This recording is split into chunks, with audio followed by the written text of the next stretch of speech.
हाँ DM VPN. तो phase 1 कर लिया था, प्रैक्टिकल कर लिया था उसको? हाँ फेज 1 करा, हाँ कराया था आपने। Yes. Okay. So today we will see DM VPN phase 2. So in phase 1, the traffic pattern was like every spoke will communicate with every other spoke via hub. Okay, हर बार आपका ट्रैफिक हब के through जाएगा, क्योंकि जो routes होते हैं वो hub के through learn होते हैं, जैसा हमने टोपोलॉजी में देखा था। एक ये R2 है, यहाँ पे R3 है।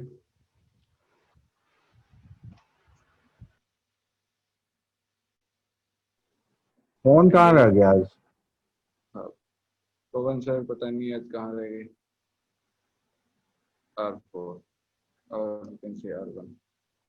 ओके, सो यहाँ पे जब आप हब एंड स्पोक डिप्लॉय करते हो, मतलब फेज 1 डिप्लॉय करते हो पार्शियल मैश, तो every time traffic will go through hub whenever it will try to communicate with any other network behind any other spoke, there will be no dynamic tunnel created between spoke. कोई dynamic tunnel create नहीं होती। तो अब इस phase 2 deploy करेंगे। Phase 2 में क्या होता है तो कि आवाज कम आ रही है क्या आपकी? मेरी हाँ, मेरी वॉइस स्लो है। लग रहा है कुछ थोड़ा कम आ रही है। राकेश सर आवाज आ रही है मेरी? अभी ठीक कुछ आ रही है। ओके, हो सकता है होगी। तो फेज 2 में क्या होता है कि आपका जो भी स्पोक टू स्पोक कम्युनिकेशन होगा वो डायनेमिक टनल के थ्रू होता मेरे को तो ठीक आ रही है सर आवाज। है। ओके ओके, हो सकता है कुछ फ्लक्चुएशन हो। हाँ हो सकता है। So between hub and spoke, there will be a static tunnel created, like I told you in last class as well. And when the spoke to spoke will try to communicate, they will create dynamic tunnels.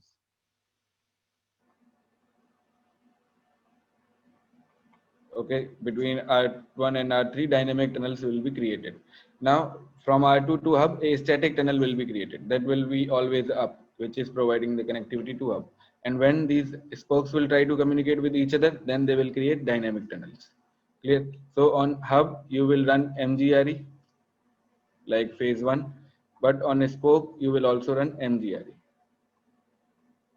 क्योंकि GRE तो point two point होता है, वो multiple dynamic tunnels create नहीं कर सकता। So we have to use MGRE. Now when you are using MGRE, you will not know about tunnel destination, right? आपके पास tunnel destination की कोई इंफॉर्मेशन नहीं होती राउटर पे, तो वो किस तरह से लर्न करते हैं हम लोग? NHRP से, राइट? तो यहाँ पे MGRE, NHRP और फिर पैकेट को सिक्योर करने के लिए आप क्या करते हो? IPsec का यूज करते हो। NHRP के बारे में आपको बता चुका हूँ, right? It is a protocol like ARP which is used to resolve NVMe IP address from a tunnel IP address. NVMe IP address for a tunnel IP address. Okay, when you don't know any NVMe IP address for any tunnel IP, then your router will send NHRP resolution request.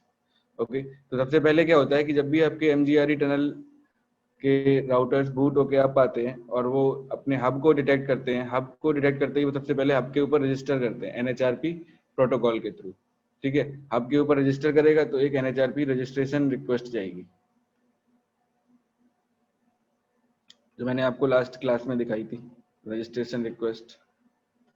Now here we are using MGRE, so these spokes will create dynamic tunnels. तो एक packet यहाँ पे और exchange होगा, NHRP resolution request, in which this spoke will query about the NVMe IP address of the destination tunnel IP. Let's say on R3 मैंने एक tunnel create कर दी, tunnel 0, और यहाँ पे एक IP डाल दिया 192.168.10.3. ओके, अब जब R2 के पास कोई राउट लर्न होगा तो वो कैसे लर्न होगा? लेट्स से इसके पीछे एक नेटवर्क है कनेक्टेड 30.110।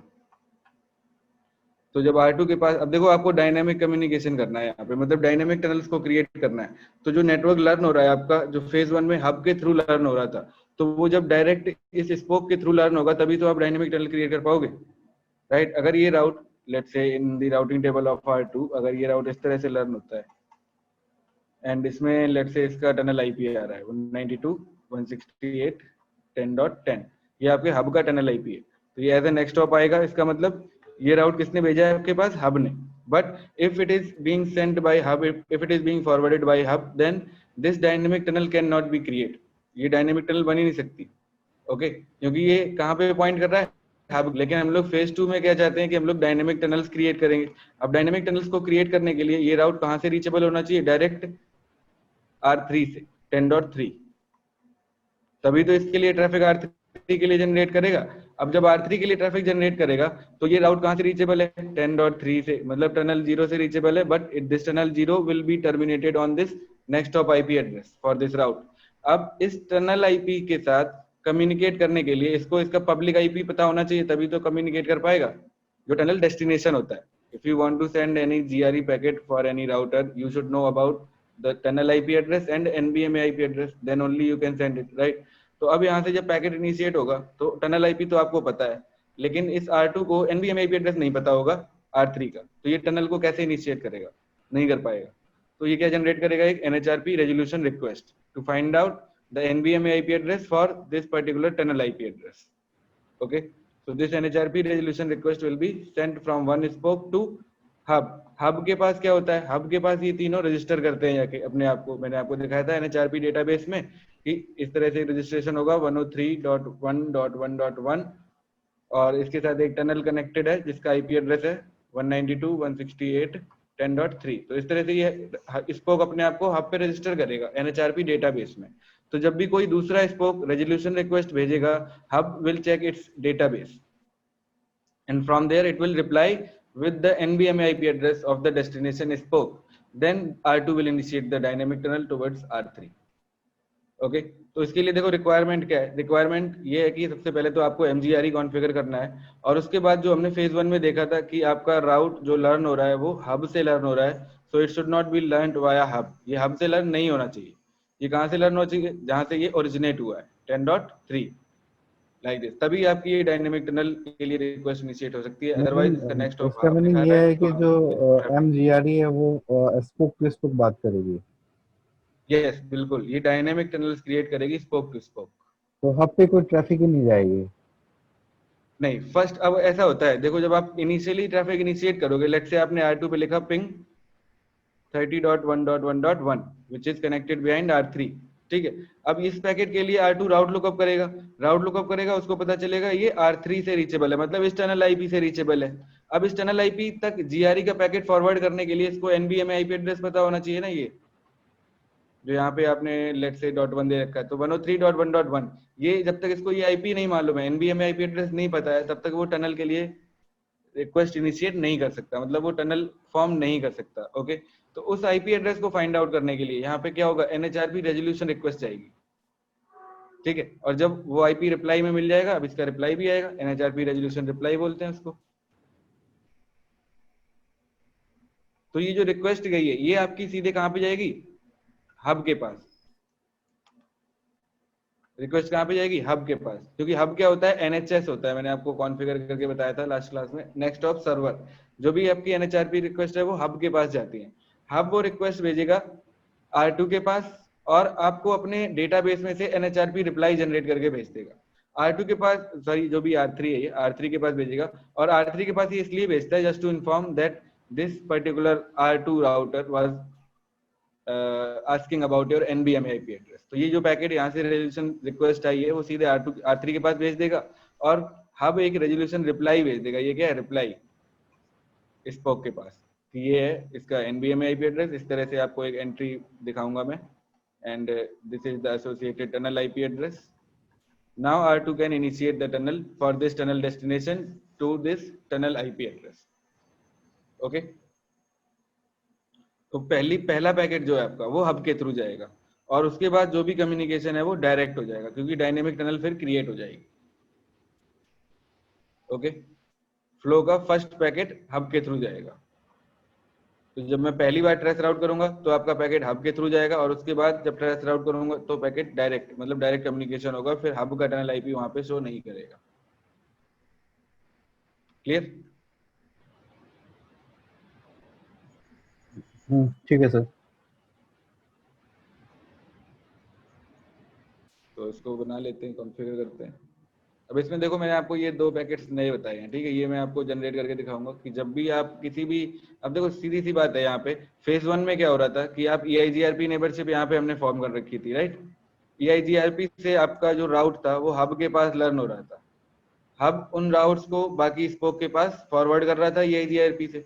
अब जब हब फॉरवर्ड कर रहा था तो वो राउट इस तरह से आ रहा था 30.110/24 and it is reachable via hub. यहाँ पे हब का टनल आईपी एड्रेस आ रहा था।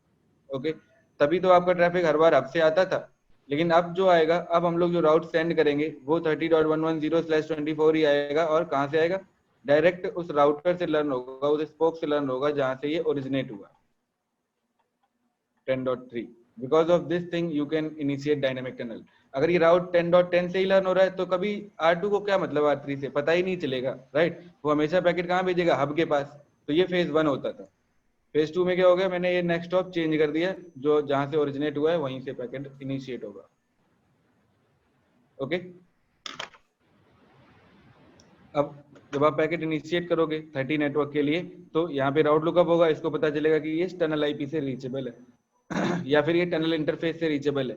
अब टनल इंटरफेस से रीचेबल होने के बाद इसको 10.3 के लिए क्या चाहिए? एक एनवीएमए आईपी एड्रेस .1 जो भी आपने यहाँ पे असाइन कर रखा है, तभी तो टनल इनिशिएट हो सकती है। क्योंकि जब जीआरई का पैकेट एनकैप्सुलेट करता है जीआरई हेडर, तो इसके बाहर हम लोग क्या लगाते हैं? आउटर आईपी हेडर, जिसमें टनल सोर्स रखते हो आप इस तरह से और टनल डेस्टिनेशन।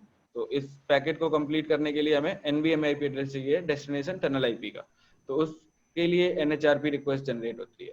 इसीलिए मैंने कहा था NHRP is an ARP like protocol, क्योंकि आर्प क्या करती है? IP to MAC address, right.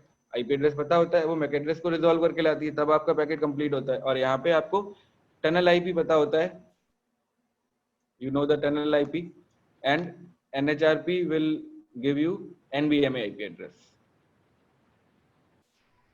NVMe IP, non-broadcast multi-access IP address, which is assigned on your public or WAN interface.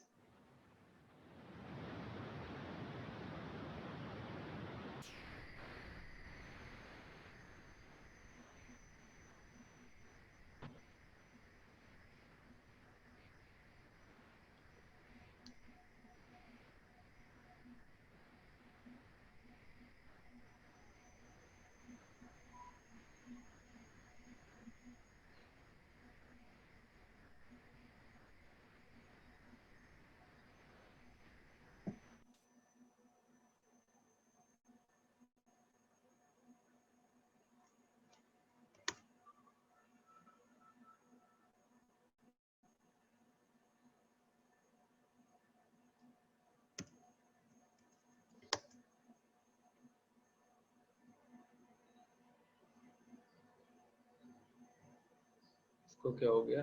192.168.164.129 है तो सही।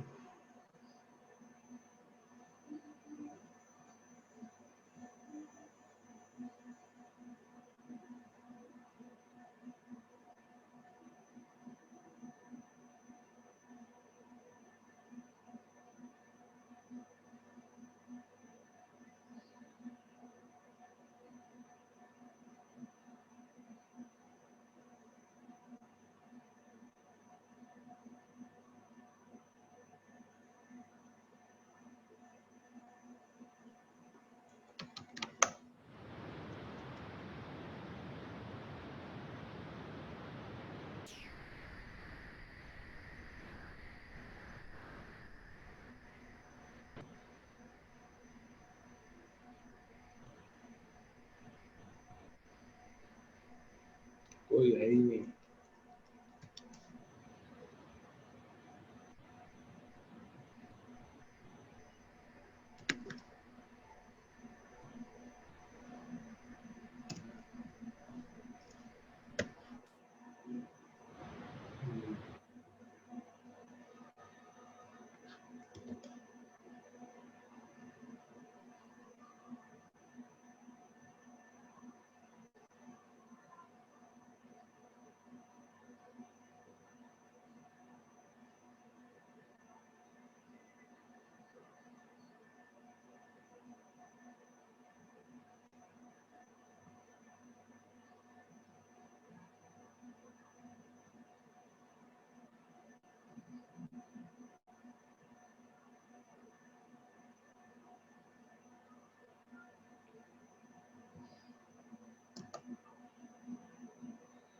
लास्ट क्लास में किस पे किया था प्रैक्टिकल पे? लास्ट क्लास में सेव किया था हमने ना। वही तो मिला नहीं मुझे।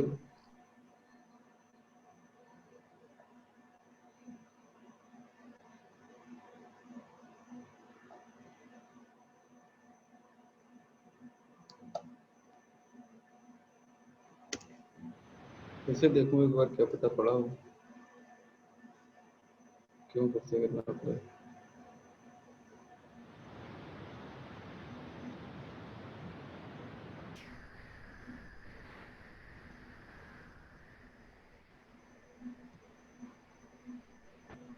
चलो इस पे कर लेते हैं, कोई नहीं। ये गेट वीपीएन के लिए कॉन्फ़िगर्ड है वैसे तो, इसको हब बना देते हैं। गेट वीपीएन में होता है केएस, तो इसलिए उस पे केएस लिखा हुआ था। की सर्वर। हाँ, की सर्वर। की सर्वर बना रहे हैं क्या हम यहाँ पे? नहीं, वो तो गेट वीपीएन में होता है ना, तो ये अच्छा, टोपोलॉजी गेट वीपीएन के लिए ही थी।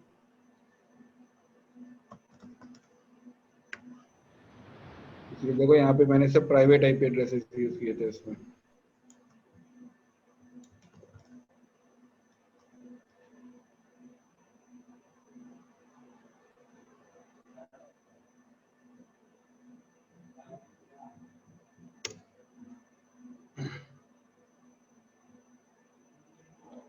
So you can see that these are connected networks behind router 1, router 2 and router 3.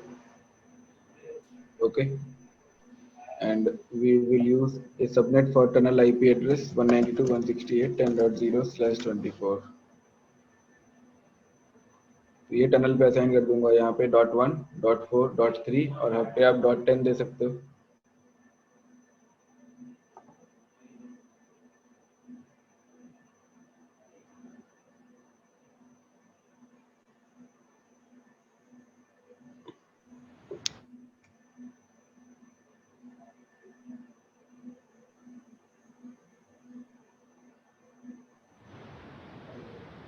ये हम MGRE कॉन्फ़िगर कर रहे हैं। यस, सारे तो राउटर्स पे MGI। इसमें अच्छा, हाँ हब भी है, ठीक है।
क्या पोर्ट नंबर है R2 का?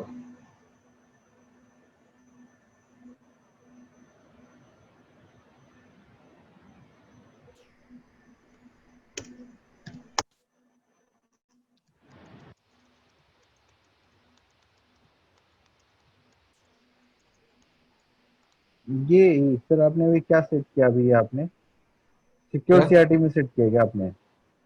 ये सिक्योर सीआरटी है, हाँ। अच्छा,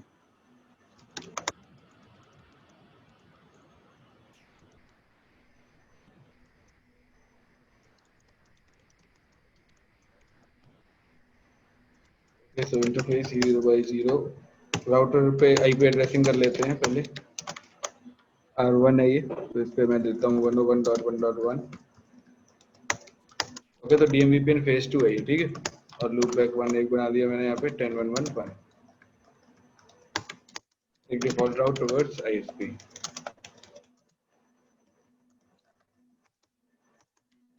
this is R3, name R3, no shutdown IP address 103.111 interface loopback 1 R3 यहाँ पे लगा हुआ है ना, ठीक है। इंटरफेस लूपबैक 1 10131 एक डिफॉल्ट राउट टुवर्ड्स ISP पे सारे .10 IP एड्रेस दे दूंगा मैं। R4 interface E0/0 shut down IP address 104.1.1 interface loopback 1 IP address 10.1.4.1 and the default route towards ISP. Hub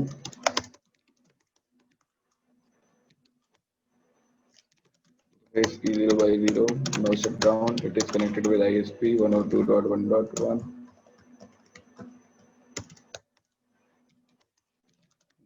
अब पे जरूरत नहीं है, चलो आगे देखेंगे। एक डिफॉल्ट राउट दे देता हूँ मैं टुवर्ड्स ISP और ये आपका ISP जो बीच में लगा हुआ है router R2। Interface E0/0 no shutdown. IP address 101.1.10. Interface E0/1 no shutdown. IP address 102.1.10. It is connected with hub. Interface E0/2 no shutdown. IP address 103.1.10. It is connected with R3.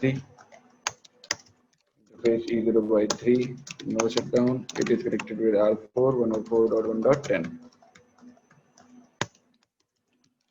So IP interface brief. Okay. So you can verify reachability with all the connected networks to verify IP addressing. 102 को कर लो, 103 को कर लो और 104.1.1। ठीक है, तो चारों connected है, चारों रीचेबल है। अब हमें क्या करना है, टनल इंटरफेसेस क्रिएट करने हैं। बाकी बेसिक आईपी कॉन्फ़िगरेशन तो कर चुके हैं हम लोग। अगर आप जाओ रीचेबिलिटी वेरीफाई करना हब टू स्पोक तो आप कर सकते हो। 102.1.1 they are reachable. Okay, hub से आप तीनों स्पोक्स की वेरिफिकेशन कर लो और फिर उसके बाद आप कॉन्फ़िगरेशन स्टार्ट कर दो। ये तो हब ही है, ठीक है, ये भी हो गया, ये भी हो गया। और क्योंकि सबकी पब्लिक आईपी रीचेबल होनी चाहिए। ओके, अब आगे चलते हैं। Interface tunnel 0। तो सबसे पहले मैं हब पे बना रहा हूँ। हब पे एक टनल आईपी ले लेते हैं। IP address 192.168.10.10। Then tunnel source ethernet 0/0। Tunnel mode GRE multi point IP NHRP network ID 1 to enable NHRP IP NHRP map multicast dynamic because it will form the neighborship with 3 routers. Okay, और क्या run करना है यहाँ पे?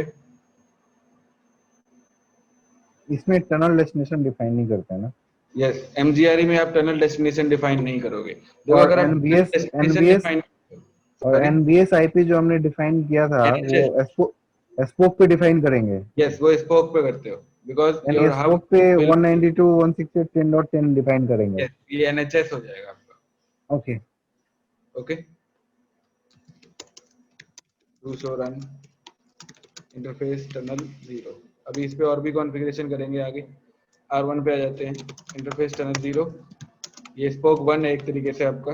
तो IP address 10.1 tunnel source E0/0 tunnel mode GRE multi point. Okay, IP NHRP network ID 1 IP NHRP NHS 192.168.10.10. Okay, now here you don't know the tunnel destination, so how will you form a static tunnel with this NHS, with this hub? So you have to define static mapping in NHRP database for this hub. Now if I will go to hub and I say debug IP debug NHRP packets,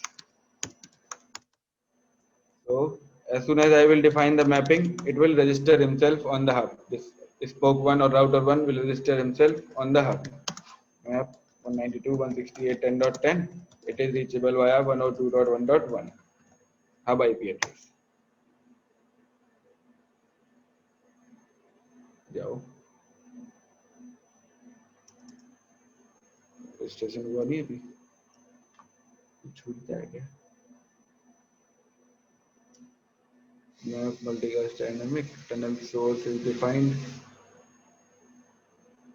आ गई received registration request. Okay, थोड़ा सा time लिया but आ गई.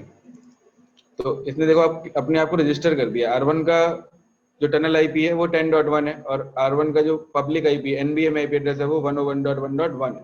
So R1 is saying this is my NBM IP address, this is my tunnel IP address, and this is a registration request. So in the database of NHRP, so IP NHRP details, you will see an entry which is for R1 because R1 has registered himself on the hub. Same R2 will do it. Okay, R2 भी यही करेगा. R2 भी अपने आप को register कर देता है हब के पास, क्योंकि जब फ्यूचर में NHRP रेजोल्यूशन रिक्वेस्ट आएंगी तो हब के पास आएंगी. ओके, क्योंकि नेक्स्ट ऑफ सर्वर क्या है? हब है. NHS मैंने क्या डिफाइन किया है? हब. तो जो भी NHRP की क्वेरी है, रेजोल्यूशन रिक्वेस्ट है, रजिस्ट्रेशन रिक्वेस्ट है, वो सब हब के पास जाएगी. ओके, हब क्या करेगा? उनका रिप्लाई करेगा और आगे स्पोक को इन्फॉर्म करेगा that this previous spoke was asking about your NBMA IP address. यहाँ पे आप फिर मल्टीकास्ट ट्रैफिक के लिए देते हो. कहाँ पे भेजना है मल्टीकास्ट ट्रैफिक? 102.1.1 के पास. ओके, इसमें कोई डाउट? ठीक है, तो ये कॉन्फ़िगरेशन कर दी और ये रजिस्टर हो चुका है हब के ऊपर. R2 के ऊपर चलो आप. Interface tunnel 0, IP address 192.168.10.2. यार ये 2 कहाँ से आ जाता है? Tunnel source E0/0, tunnel mode GRE multi point, IP NHRP network ID 1 to enable NHRP, IP NHRP NHS 192.168.10.10.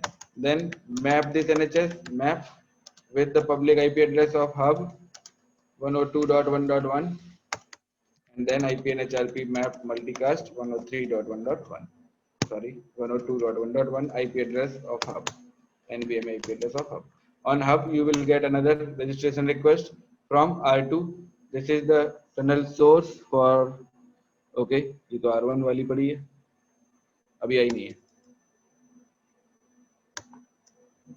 R2 पे मैंने वही तो नहीं डाल दिया 10.1, नहीं 10.2 ही डाला है. ठीक है, to show IP interface brief. अरे यार यहाँ पे है, ये बीच का ISP राउटर है, इस पे नहीं चलानी. No interface tunnel 0. R2 के चक्कर में उसका गड़बड़ हो गया, इसको मैं रीनेम कर देता हूँ. मैं सोच रहा गलत राउटर पे चला दी थी मैंने. ठीक है, हटा दिया है. R3 पे होगा ना, R2 तो ISP राउटर है, बीच में लगा. मैंने उसका होस्ट नेम देख के कॉन्फ़िगर कर दिया है. यहाँ पे चलेगी वो कमांड. 10.3 डालूंगा इस पे आईपी में. ठीक है, R3 पे हूँ. R3 tunnel source E0/0, tunnel mode GRE multi point, IP NHRP network ID 1, IP NHRP NHS 192.168.10.10, IP NHRP map 192.168.10.10 with 102.1.1. okay, and IP NHRP map multicast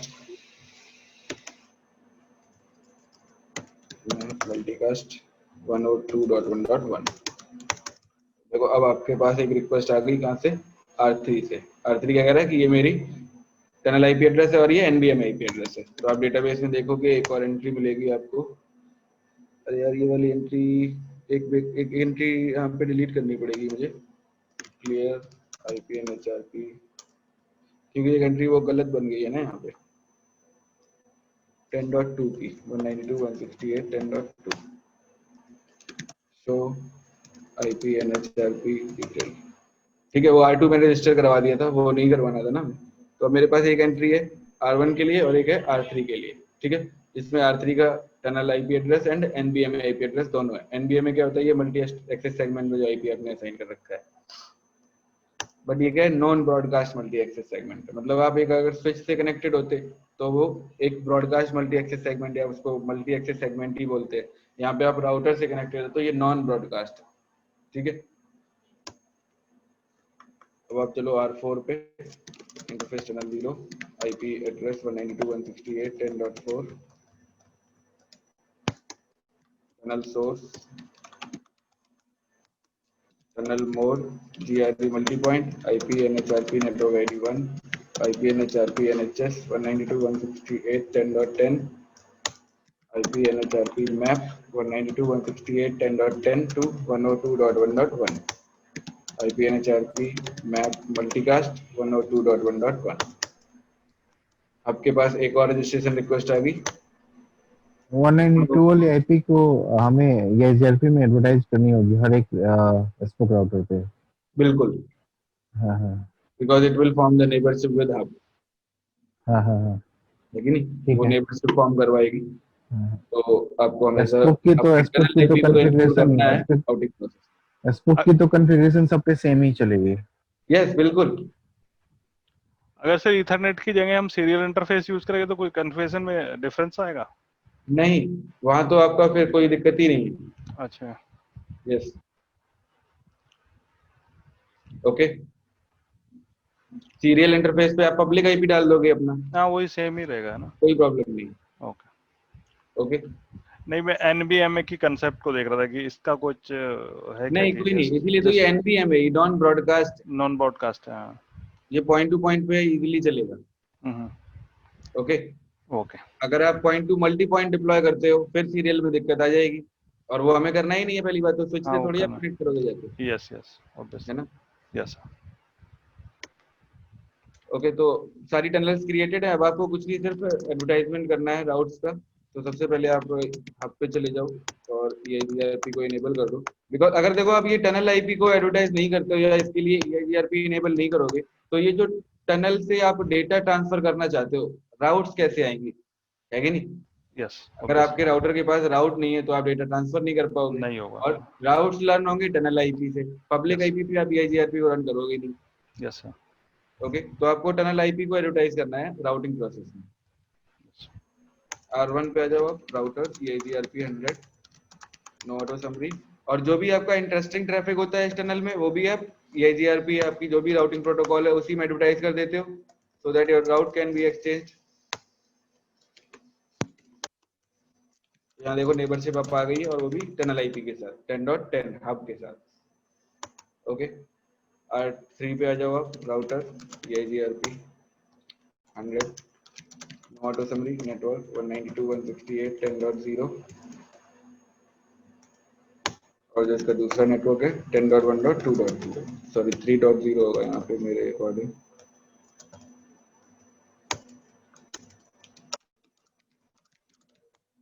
yes 3.0 है।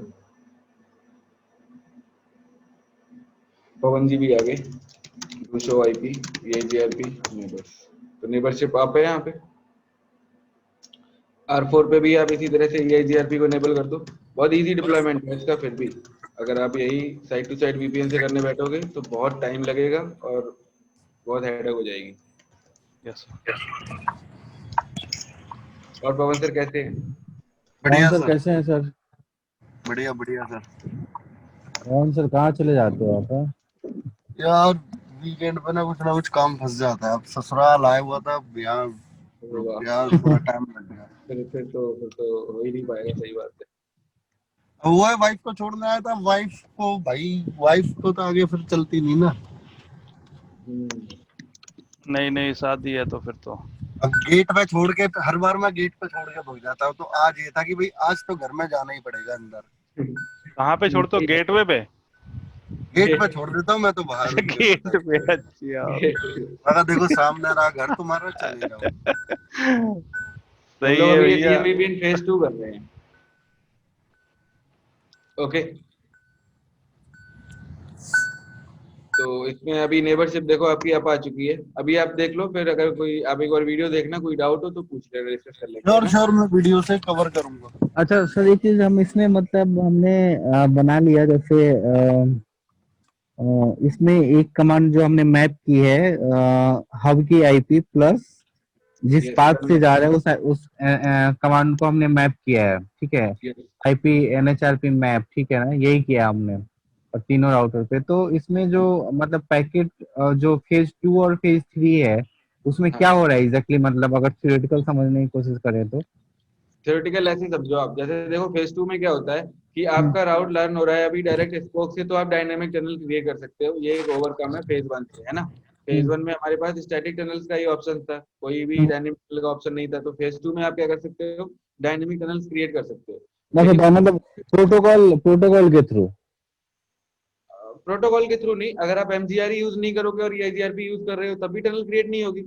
विदाउट हम्म। एमजीआरई तो डायनेमिक टनल क्रिएट हो ही नहीं सकती। अच्छा। Okay, तो आप एमजीआरई के through dynamic tunnel create कर रहे हो, ईआईजीआरपी का रोल तो सिर्फ इतना है, वो राउट से एक्सचेंज करवा रहा है बस, उसको डीएमवीपीएन से हम्म, मतलब ही नहीं। ओके, ठीक है सर। ठीक है। अब एमजीआरई जब आपका डायनेमिक टनल से इनिशिएट करता है तो उस टाइम पे क्या होता है कि सारे अब आपने डिप्लॉय कर लिया, मान के चलो फेज 2 आपका सक्सेसफुली डिप्लॉयड है, तो सारे राउट्स अभी लर्न होंगे और हम लोग कम्युनिकेशन स्टार्ट कर देंगे। लेकिन फेज 3 आप कब डिप्लॉय करोगे? अब यहाँ तक तो फेज 2 डिप्लॉय हो चुका है, हमें सारे बेनिफिट्स भी मिल चुके हैं। फेज 3 आप कब करते हो?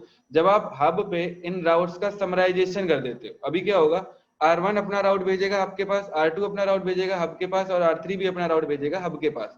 हब की राउटिंग टेबल में 3 राउट आ गए होंगे। ओके, अब हब क्या करेगा, वो तीनों राउट इन राउटर्स की राउटिंग टेबल में प्रोपागेट करेगा।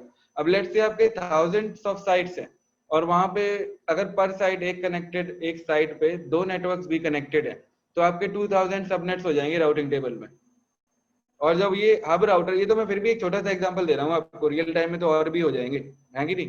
तो हब जब भी ये राउट से प्रोपागेट करेगा स्पोक के पास, तो एक बहुत बड़ी राउटिंग टेबल इसको एक्सचेंज करनी है, तो वो हो नहीं पाता इतना। डीएमवीपीएन फिर आपका प्रॉब्लम करने लगेगा, नेबरशिप में फ्लक्चुएशन आने लगेगा।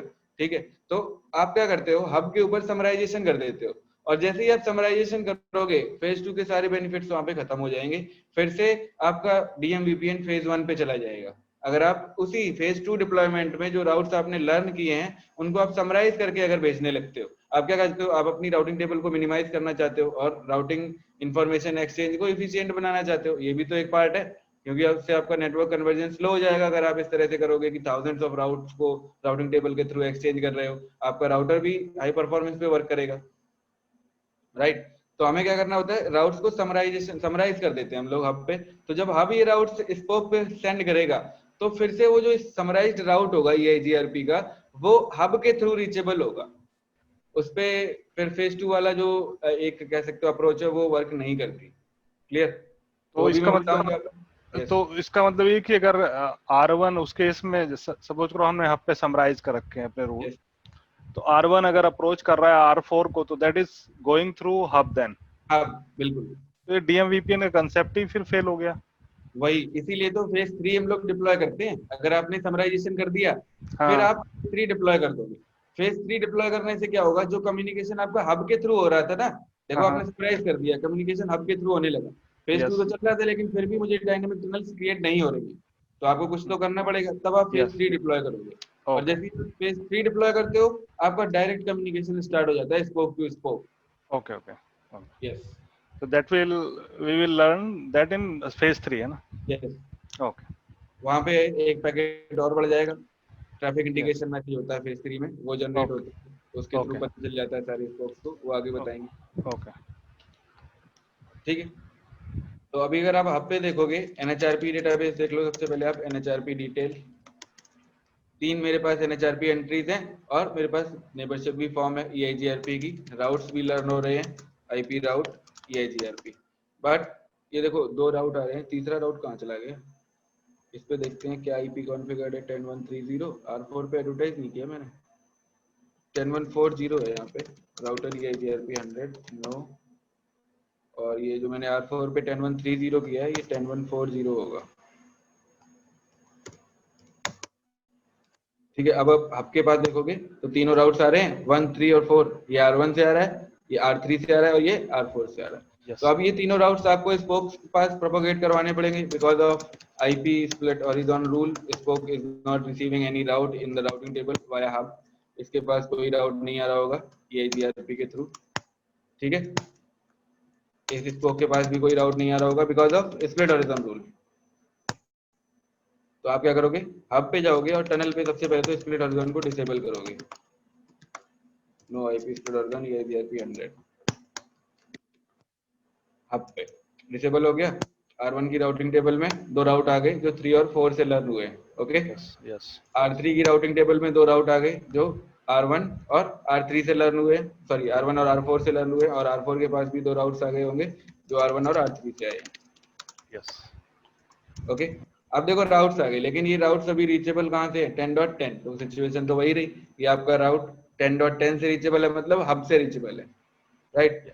ट्रैफिक कहाँ से जाएगा? हब के थ्रू जाएगा। यस अभी तक कंडीशन क्या आएगी? ट्रैफिक हब के थ्रू जाएगा, बट हम लोगों को इस बिहेवियर को भी चेंज करना है।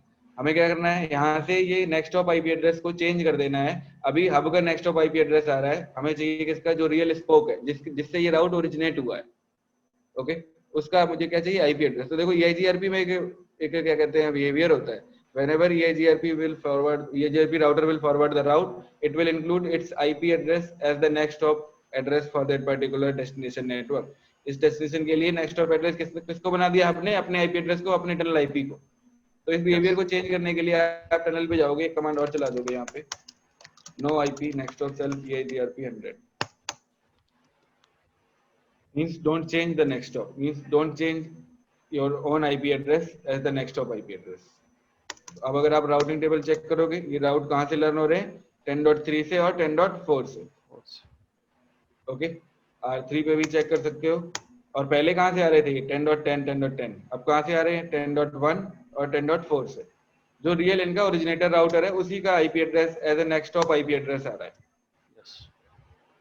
क्लियर? यस अब देखो, अगर ये देखो DMVPN फेज 2 डिप्लॉय हो चुका आपका, ठीक है, कंप्लीट हो चुका है। तो टनल पे आप इतनी कॉन्फ़िगरेशन करते हो, एक बार पूरी कॉन्फ़िगरेशन देख लो टनल की, ठीक है। टनल पे आपने आईपी दे दिया है, टनल सोर्स डिफाइन किया था, tunnel mode GRE multi point बता दिया था मैंने, ठीक है। और ये मैंने क्या कहते हैं मल्टीकास्ट ट्रैफिक को डायनामिकली हेलो मैसेजेस सेंड करने के लिए राउटर के पास, स्पोक्स के पास, तो मैंने मल्टीकास्ट को डायनामिक पे सेट कर रखा है, कोई पब्लिक स्टैटिक आईपी नहीं दिया है, मतलब ये तीनों के साथ नेबरशिप फॉर्म कर सकता है।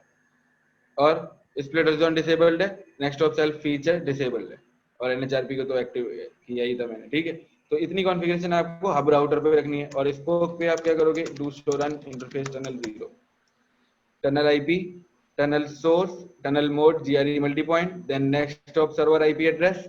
उससे पहले आपको NHRP को इनेबल करना पड़ेगा, फिर आप next of server IP address define करते हो। Next of server IP address के बाद आपको उसको मैप कराना पड़ेगा statically, because I told you that one static tunnel will be created। static tunnel create होने का मतलब क्या है कि NHRP की एक स्टैटिक एंट्री अब स्पोक के डेटाबेस में पड़ी है, आप चेक कर सकते हो, जो आपने खुद इंस्टॉल की है, नेवर एक्सपायर लिखा है, और ये स्टैटिकली डिफाइंड एंट्री है, ओके।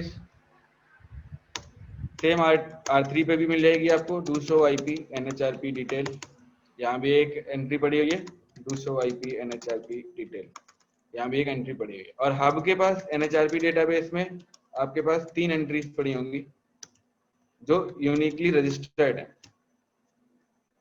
NHRP जो यूनिकली रजिस्टर्ड है via next hop operation, okay, via tunnel. एक टनल अप आई थी जिसने अपने आप को रजिस्टर किया था हब के पास with its tunnel IP address and NVMe IP address, okay.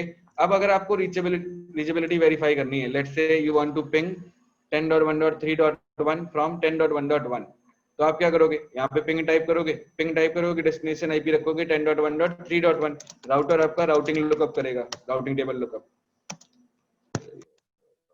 ठीक है। 10.1.3.0 कहाँ से रीचेबल है? 192.168.10.3। अब ये क्या है? एक टनल आईपी है। क्या आपको यहाँ पे 192.168.10.3 के लिए कोई राउट दिख रहा है?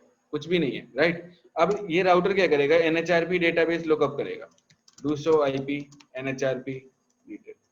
यहाँ पे एक एंट्री पड़ी हुई है जो हब के साथ स्टैटिक टनल है, बट यहाँ पे इस टनल आईपी के लिए कोई NVMe आईपी एड्रेस अवेलेबल नहीं है, राइट। जैसे कि ARP के केस में होता है कि अगर आपको आईपी पता है, first of all your client will check its on ARP table, if it is not having the MAC address for that specific IP address, then it will initiate ARP request। Same here, first of all it will check for the tunnel IP and NVMe IP address binding in its NHRP database. If it is not available here, then it will initiate NHRP resolution request towards hub, because who is the next hop server? 10.10, okay, ये NHRP resolution request भेजेगा hub के पास, ठीक। Hub ये resolution request receive करेगा, उस resolution request को आगे spoke के पास फॉरवर्ड कर देगा जिसके लिए ये आई थी, और वहीं से एक रिप्लाई जनरेट कर देगा NHRP रेजोल्यूशन रिप्लाई। उस रिप्लाई में ये बता भी देता है कि 10.1.3.0 को आप रीच करना चाहते हो, ठीक है, वो 192.168.10.3 से रीचेबल है और उसका NVMe IP एड्रेस है 103.1.1। तो ये बाइंडिंग की इंफॉर्मेशन आ जाएगी R1 के पास। फिर R1 डायनेमिक टनल इनिशिएट करेगा R3 की तरफ, क्योंकि उसके पास टनल IP और NVMe IP एड्रेस दोनों चीजें। फिर वो टनल इनिशिएट करेगा और आपकी डायनेमिक टनल क्रिएट हो जाएगी।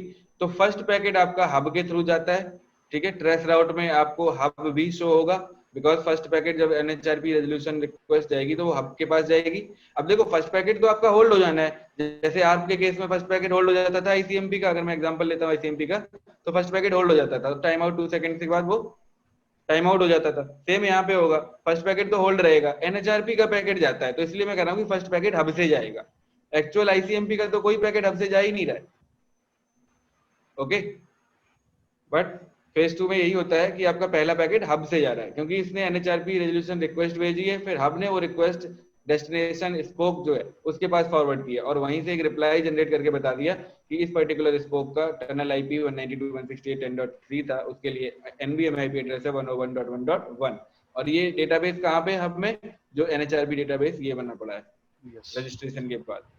इस डेटाबेस में देखेगा और इस डेटाबेस का टाइम आउट होता है 2 आवर्स, 2 घंटे के लिए डेटाबेस आपके डेटाबेस में रहेगा और उसके बाद एंट्री एक्सपायर हो जाएगी ऑटोमेटिकली। फिर नेक्स्ट टाइम आप रिक्वेस्ट इनिशिएट करते हो, ये एंट्री फिर से डायनेमिकली क्रिएट हो जाएगी यहाँ। Okay okay, yes sir. तो ट्रेस राउट करते हैं, पैकेट कैप्चर इनेबल कर देते हैं, फिर देखते हैं। एक पैकेट कैप्चर मैं यहाँ पे लगाता हूँ E0/0 पे, यहाँ से देखेंगे कौन सी रिक्वेस्ट कहाँ गई है, ठीक है। और एक पैकेट कैप्चर आप यहाँ पे लगा दो R3 पे, इसके पास भी पता चल जाएगा कि कौन सा पैकेट आया कौन सा नहीं आया। R3 पे लगा दें, यहाँ पे लगा देते हैं, तो देखिए हब पे यहाँ से पता चलेगा कि कौन सा पैकेट निकला हुआ है पैकेट से, सॉरी राउटर से, तो आपको दोनों पैकेट दिख जाएंगे।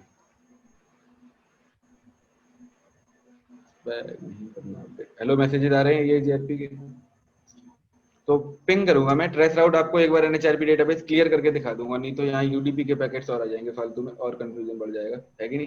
तो मैं पिंग करता हूँ ट्रेस राउट, मैं अगली बार में दिखाऊंगा आपको। 10.1.3.1 सोर्स लूपबैक 1,